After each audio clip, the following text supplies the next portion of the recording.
अस्सलाम वालेकुम friends, welcome back to my channel Laiba health tips. Viewers, आज मैं आप लोगों के साथ मिनटों में रंग गोरा करने का बहुत ही ज़बरदस्त आजमूदा टोटका शेयर करने जा रही हूँ। व्यूअर्स, आज मैं आपको ऐसा टोटका बताऊंगी जिससे आपको मिनटों में ही वाज़ेह रिज़ल्ट मिलेगा। आपकी रंगत काफ़ी हद तक निखर जाएगी। इससे आपको फेशियल या किसी भी ब्लीच क्रीम की ज़रूरत नहीं पड़ेगी।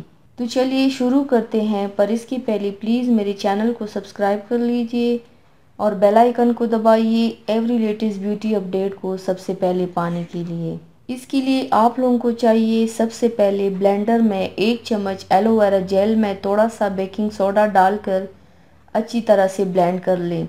अब पेस्ट में 1 चम्मच चावल का आटा डाल दें, 1 चम्मच आलू का रस डालें, 2 से 3 कतरे नींबू के रस के डाल दें। अब इन सब चीज़ों को अच्छी तरह से मिक्स कर लें। मिक्स करने के बाद इसे आप चेहरे और गर्दन पर लगाएं। 10 से 15 मिनट के बाद चेहरा धो लें। इससे आपको इंस्टेंट रिज़ल्ट मिलेगा। ये बहुत ही आजमूदा बेहतरीन टोटका है। तो व्यूवर्स, थैंक्स फॉर वॉचिंग। मेरी वीडियो को लाइक और शेयर ज़रूर कीजिएगा।